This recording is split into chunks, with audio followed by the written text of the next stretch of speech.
राधे राधे दोस्तों, बहुत बहुत स्वागत है हमारे यूट्यूब चैनल अनुपम संस्कृत अकेडमी में। मित्रों, हमने कल मेघदूतम के हल प्रश्न किए थे। आज उसका पार्ट 2 है और हम देखते हैं आगे क्लास को।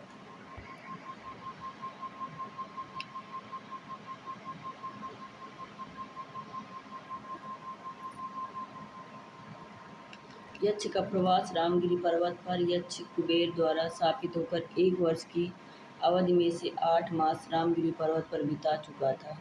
मेघदूतम में यक्ष के शाप के बारे में यह पंक्ति है। शापेन नास्तं गमित महिमा वर्ष भोग्यण भरते। यक्ष की पत्नी यक्ष की पत्नी कहाँ रहती थी? विदिशा, अमरावती, उज्जैनी और अलकापुरी में। यक्ष की पत्नी अलकापुरी में रहती थी, जो यक्षों के स्वामी कुबेर की राजधानी थी। ऐसी मान्यता है कि अलका कैलाश पर स्थित है। अलका नामक नगरी स्वर्ग का भी अतिक्रमण करती है। यक्ष ने कुबेर को किस मास के प्रथम दिवस को देखा था? चैत्र, श्रावण, माघ, आषाढ़। आषाढ़ के प्रथम दिवस देखा था। नेक्स्ट देख लेते हैं। विदिशा नगरी में कौन सी नदी है? विदिशा नगरी में नर्मदा, गोदावरी, सिंधु, वेत्रवती। विदिशा नगरी में वेत्रवती नदी है। विदिशा नगरी में वेत्रवती नदी है, यानी विदिशा दर्शाण देश की राजधानी है। जो दर्शाण देश की राजधानी विदिशा है, उसमें एक नदी है वेत्रवती। यक्ष मेघ से कहता है कि हे मेघ, जब तुम विदिशा पहुँचोगे तो वहाँ वेत्रवती नदी के मधुर जल का पान करोगे। वह जल मानव नायिका के मुख के समान होगा। यानी इस क्वेश्चन से आपको क्या सीखने को मिला कि आपको नदियों की जानकारी होनी चाहिए और किस नदी का मीठा जल है, कौन सी नदी टेढ़ी है और कि कौन सी नदी किस राजधानी में है। कह रहा विदिशा में कौन सी नदी? वेत्रवती। और वेत्रवती नदी का जल कैसा है? मीठा। या पूछ सकता है किस नदी का जल मधुर है? वेत्रवती का। नायिका के मुख के समान कौन सी नदी है? वेत्रवती। ठीक है, आगे हम चलते हैं। मेघदूतम में मेघ को किस नदी से जल ग्रहण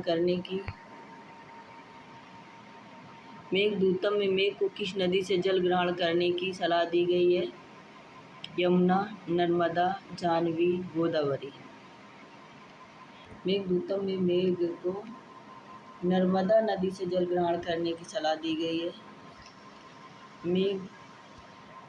यक्ष मेघ से कहता है कि जब तुम वर्षा कर चुके होगे तब तो नर्मदा रेवा, यानी नर्मदा का ही दूसरा नाम रेवा है, मेघ के सामने पड़ने वाली पहली नदी है। ये भी एक क्वेश्चन है। मेघ के सामने पड़ने वाली पहली नदी कौन सी है? नर्मदा। नर्मदा नदी का उल्लेख मेघदूतम में रेवा नदी के नाम से। यह नदी विंध्य पर्वत की तलहटी में हाथी के शरीर पर बने चित्र के समान फैली है। हाथी के शरीर पर बने चित्र के समान कौन सी नदी है? रेवा। ये किस तलहटी में फैली है? विंध्य पर्वत की। और मेघदूतम में रेवा का दूसरा नाम क्या है? नर्मदा। ठीक है, इतने क्वेश्चन यहाँ पे बन सकते हैं। इसको आप शॉर्ट नोट्स बनाते जाइएगा, बहुत ही अच्छा होगा। नेक्स्ट क्वेश्चन दोस्तों देखते हैं। रिक्ता सर्वो भवति ही लघु पूर्णता गौरव। प्रस्तुत सूक्ति किस ग्रंथ से उद्धृत है? ऋतुसंहार, रघुवंशम, मेघदूतम, अभिज्ञान शाकुंतलम।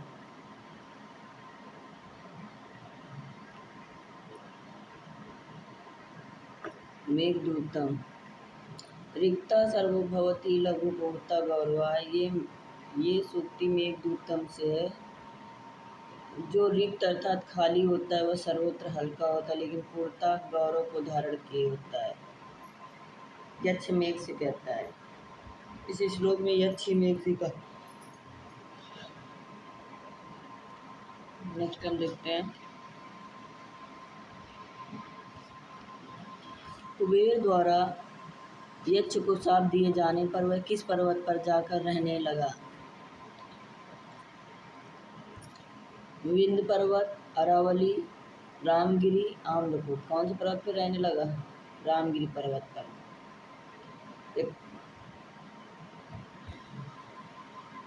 नेक्स्ट, कुंद का पुष्प होता है। कुंद का, अब एक प्रश्न ये भी है, इससे आपको क्या सीखने को मिलेगा कि जो पुष्प हैं, ये उत्तर में एक का क्वेश्चन है, जो पुष्प हैं उनके बारे में आपको जानकारी होना चाहिए। कौन सा पुष्प कैसा है, उसका रंग कैसा है, वो किस ऋतु में पाया जाता है। ठीक है। कुंद का पुष्प सफ़ेद है क्योंकि कहा भी गया है, या कुंदेन्दु तुषार हार धवला। केतकी का पुष्प कैसा होता है? पीला। विंध्याचल की तलहटी में बहने वाली नदी कौन सी है? देखो आ गया क्वेश्चन, ये क्वेश्चन बन गया ना। विंध्याचल की तलहटी में बहने वाली गंगा, ब्रह्मपुत्र, व्यास, नर्मदा। नर्मदा को ही क्या बोलते हैं? रेवा। ठीक। विंध्याचल की तलहटी में बहने वाली नर्मदा नदी, नर्मदा है जिसका वर्णन मेघदूत में प्राप्त होता है। ये पहली नदी है। मेघ के सामने पड़ने वाली पहली नदी रेवा है। रेवा का दूसरा नाम नर्मदा है। ये हाथी के शरीर पर चित्र के समान बनी हुई है। ठीक है। नोट्स आप बनाते जाइए और आपको ये भी चेक करना है आपके कितने क्वेश्चन सही हुए। विंध्याचल की तलहटी में बहने वाली नदी नर्मदा है। मेघदूत में यक्ष के शाप के अवसान का दिवस था। वैशाख पूर्णिमा, भाद्रपद कृष्ण अष्टमी, भाद्रपद शुक्ल चतुर्देवो प्रबोधिनी एकादशी।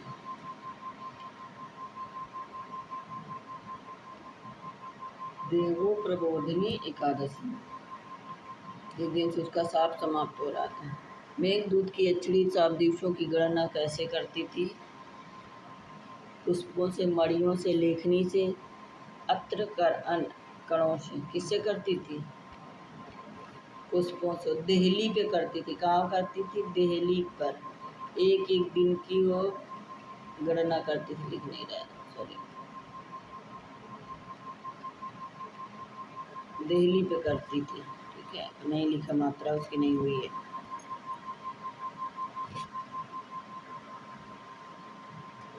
कंठा सलेश प्रणयी जने किम पुनर्दूर संस्थे, इसमें जन शब्द किसका बोधक है?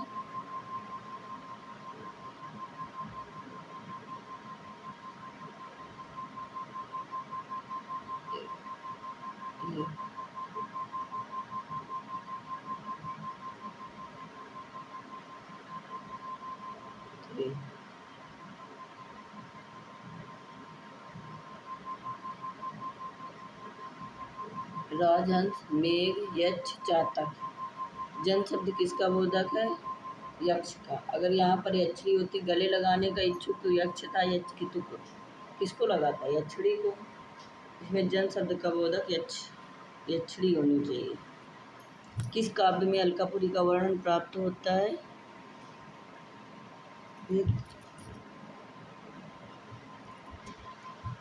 मेघदूतम में। मेघदूतम किस विधा का काव्य है? महाकाव्य, नाटक, खंडकाव्य, चंपू काव्य।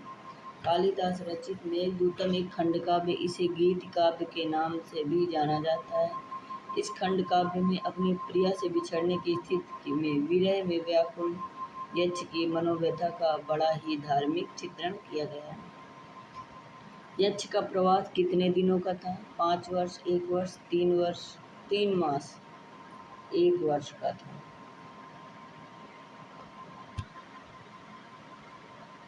यक्ष का प्रवास 1 वर्ष के लिए था। कुबेर द्वारा स्थापित यक्ष रामगिरी पर्वत पर विनिश्चित अवधि के लिए निर्वासित जीवन व्यतीत करता था।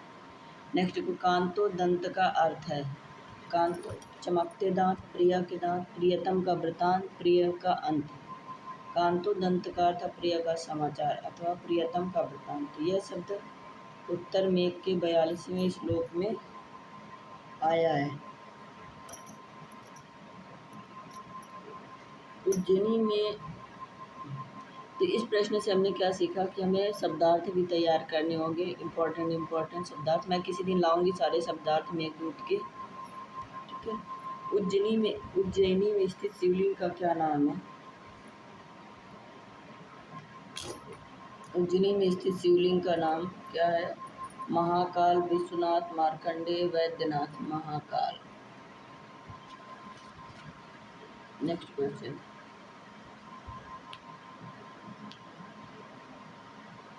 उज्जैनी में स्थित शिवलिंग को महाकाल के नाम से भी जाना जाता है, जो भगवान शंकर का पर्याय। यह 12 ज्योतिर्लिंगों में से एक है। इसका वर्णन शिव पुराण में आया हुआ है। सफर से अभिप्राय है बादल, विशाल नदी, जल में चमकने वाली एक छोटी मछली, इनमें से कोई नहीं। सफर का अभिप्राय जल में चमकने वाली छोटी मछली की एक प्रजाति है, जिसे सफरी कहते हैं। लोक भाषा में इसे सिदरी भी कहते हैं। सफर साधारण मछली को भी कहते हैं। धूमत ज्योति सलिल मरुताम सन्निपातः किसके लिए कहा गया है?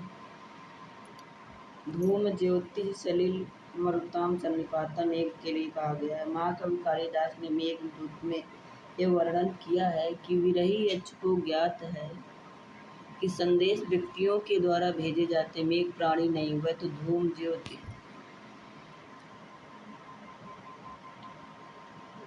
किसको कहा गया है? मेघ को। धूमत ज्योति होता मेघ को कहा गया है।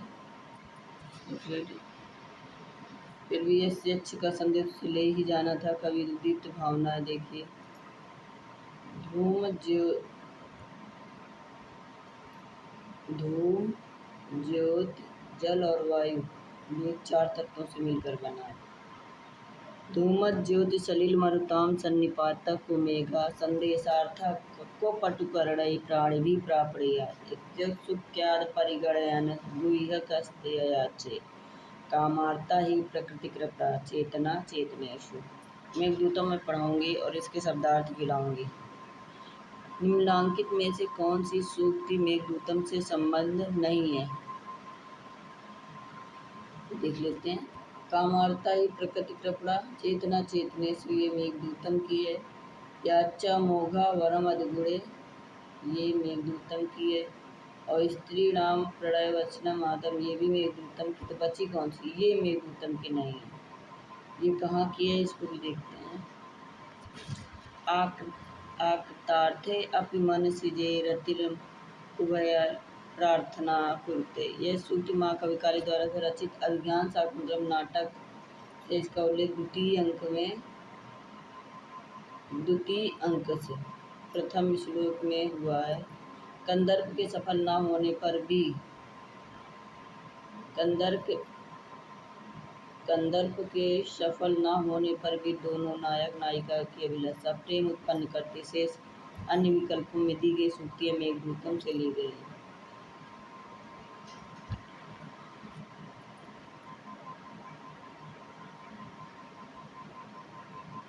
मेघदूतम के अनुसार यक्ष के शापांत की तिथि है वैशाख पूर्णिमा, देवोत्थानी एकादशी, शिव चतुर्थी, कृष्ण जन्माष्टमी भी एकादशी, देवोत्थान एकादशी। मेघदूतम की रचना साहित्य की किस विधा के अंतर्गत है? मेघदूतम रचना साहित्य गीत काव्य और खंड काव्य भी कहते हैं। खंड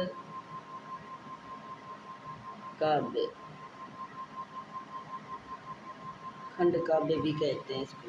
ठीक है।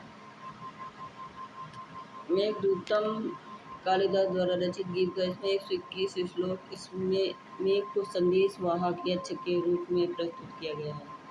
यह एक दूत काव्य। इसमें यक्ष की कथा है, जिसे कुबेर अलकापुरी से निष्कासित कर देता है। निष्कासित यक्ष रामगिरी पर्वत पर निवास करता है, जिसे अपनी प्रेमिका की याद सताने लगते हैं, तो वह मेघ के माध्यम से संदेश भेजता है।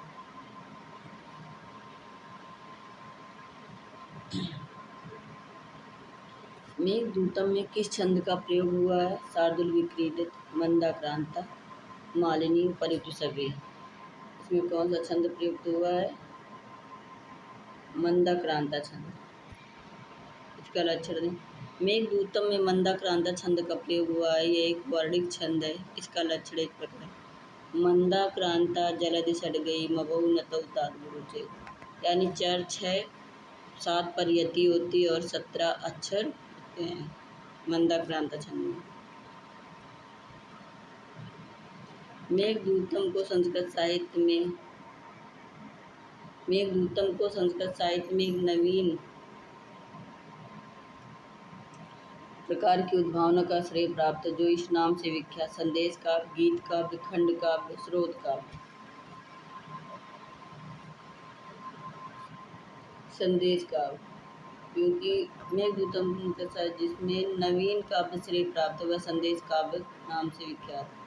इसमें बादलों को संदेश वाहक के रूप में प्रस्तुत किया गया है। यक्ष मेघ से अपने संदेश अपनी प्रिया तक पहुंचा रहा है। मेघदूतम के रचयिता हैं भारव भभूत कालिदास श्रीहर्ष। कौन है मेघदूतम के रचयिता? कालिदास। भारव किसके हैं? किरातार्जुनीय के। भभूत उत्तर रामचरित, श्रीहर्ष नैतिक चरितम के।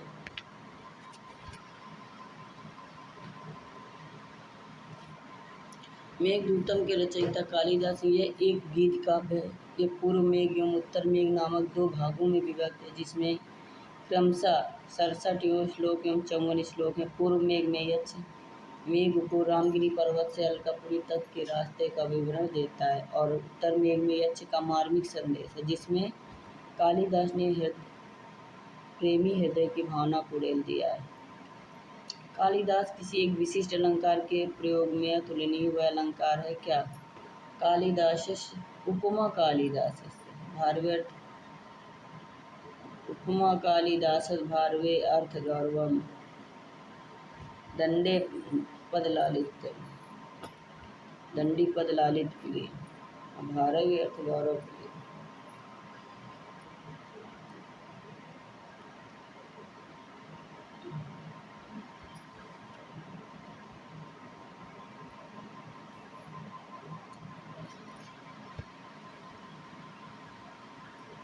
मेघदूतम का नायक कौन है?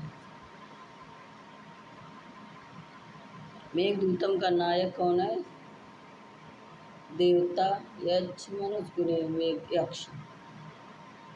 कामार्त यक्ष को वर्षा ऋतु में अपनी प्रेमिका की याद सताने लगती है और उसका अलकापुरी लौटना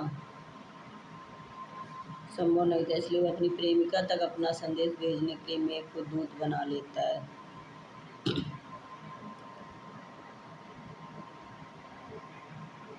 मेघदूतम का प्रधान रस है श्रृंगार, करुण, शांत, वीर। मेघदूतम का प्रधान रस क्या है?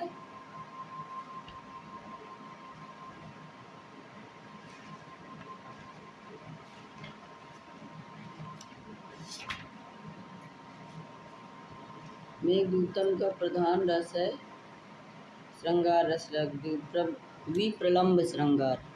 भारा विक्रम। मेघदूतम का प्रधान रस श्रृंगार है। इसमें यक्ष के विरह की व्यथा का चित्रण किया गया है, अर्थात विप्रलंब श्रृंगार का प्रयोग किया है। भाराविकृत उत्तर रामचरितम करुण रस प्रधान है। अश्वघोष सौंदरानंद शांत रस प्रधान तथा भारव विरचित किरातार्जुनीयम वीर रस प्रधान काव्य है। मेघदूतम काव्य कितने भागों में विभक्त है? 2, 3, 4, 5।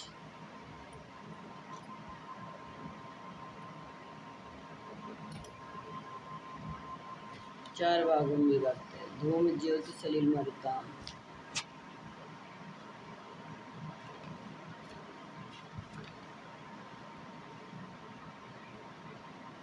मेघदूतम काव्य 2 भागों में विभक्त। पहला भाग पूर्व मेघ में से अभिहित है, जिसमें 67 श्लोक है, तथा दूसरा भाग उत्तर मेघ नाम से अभिहित है, जिसमें 54 श्लोक है। इस तरह मेघदूतम में कुल 121 श्लोक हैं।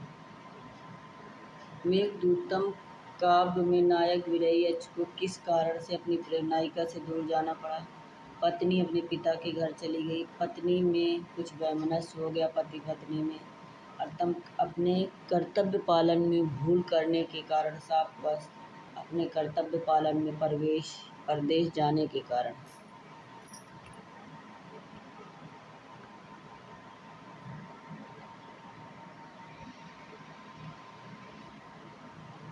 अपने कर्तव्यों में पालन में भूल करने के कारण संकेत दिया गया है। विरहिणी यक्षिणी कहाँ निवास कर रही है? आप लोग मित्रों, आप लोग ये देखते जाइएगा आपके कितने प्रश्न सही हो रहे हैं। विरहिणी यक्षिणी कहाँ निवास कर रही है? उज्जैनी, काशी, विदर्भ, अलकापुरी। विरहिणी यक्षिणी अलकापुरी में निवास कर रही थी, जबकि यक्ष रामगिरी पर्वत था। पूर्व में की श्लोक संख्या 8 एवं 67 से यह तथ्य स्पष्ट है। अलकापुरी यक्षों की नगरी थी।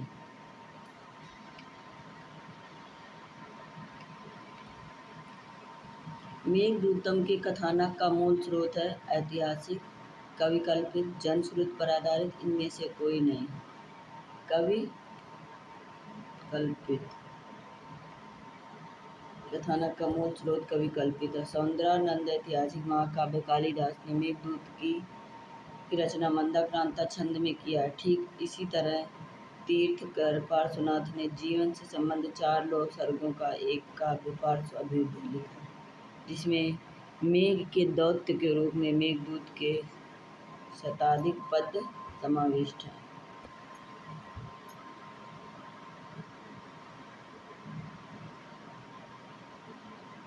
प्रसिद्ध टीकाकार मल्लिनाथ के अनुसार मेघदूतम में कितने पद हैं?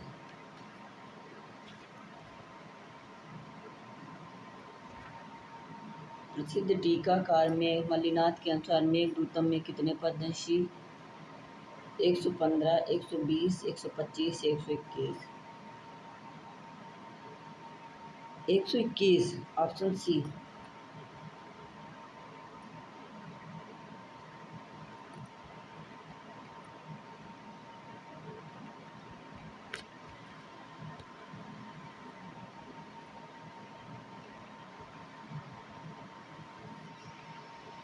मेघदूतम में मेघ के मार्ग में निम्नलिखित में से क्या नहीं आता है? नर्मदा नदी, उज्जैनी, विदिशा, अयोध्या। नर्मदा नदी तो मेघ के मार्ग में पड़ने वाली पहली नदी है। उज्जैनी में महाकालेश्वर है। विदिशा दर्शान देश की राजधानी। अयोध्या ही नहीं पड़ता है।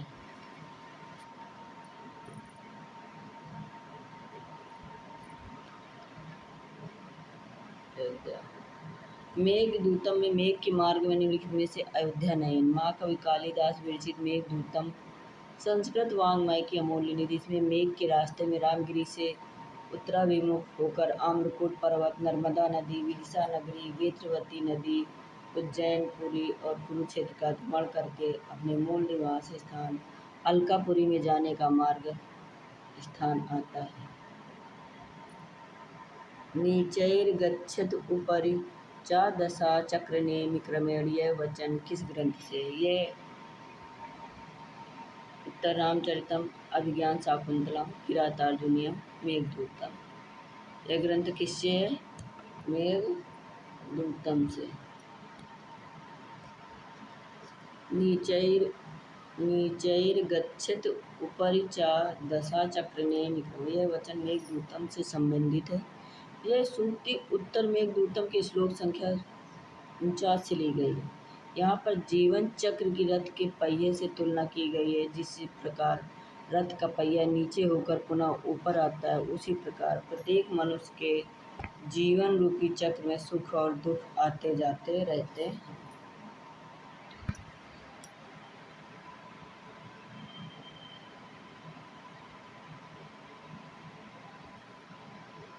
मेघदूतम के प्रारंभ में निम्न में से किस प्रकार का मंगलाचरण है? आशीर्वादात्मक, नमस्कारात्मक, वस्तु निर्देशात्मक, उपयुक्त सभी। मेघदूतम के प्रारंभ में वस्तु निर्देशात्मक मंगलाचरण। कैसा मंगलाचरण है? वस्तु निर्देशात्मक।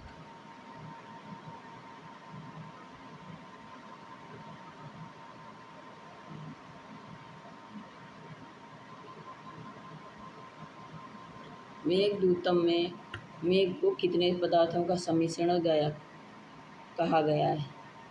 तो पहले भी क्वेश्चन हम कर चुके हैं। 4।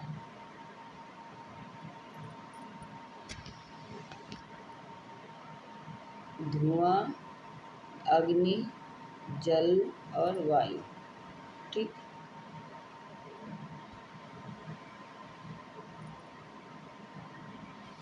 कि वह नासिव परभव पदम निष्फलारंभे यत्ना सूक्त किस रचना से उद्धृत है? किरातार्जुनीयम, वेद शतकम, मेघदूतम, अभिज्ञान शाकुंतलम। किससे संबंधित है ये? किरातार नहीं, मेघदूतम। किरातार्जुनीयम नहीं, मेघदूतम। हे मित्र, असफल प्रयत्न करने वाले कौन तिरस्कार के पात्र नहीं अर्थात सभी होते हैं।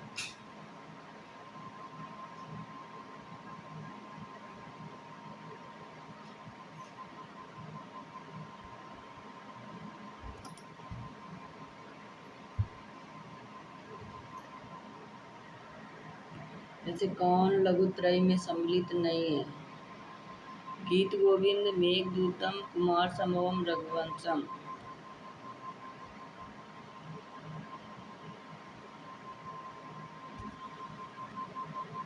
मेघदूतम। गीत गोविंद लघुत्रय के अंतर्गत नहीं आता है। लघुत्रय के अंतर्गत कालिदास विरचित कुमार संभव महाकाव्य, रघुवंशम महाकाव्य एवं मेघदूतम खंड काव्य आते हैं। याचा मोगा वरम अधगुणे नाद में लब्ध काम अधगुणे इत पदेन बोध्य।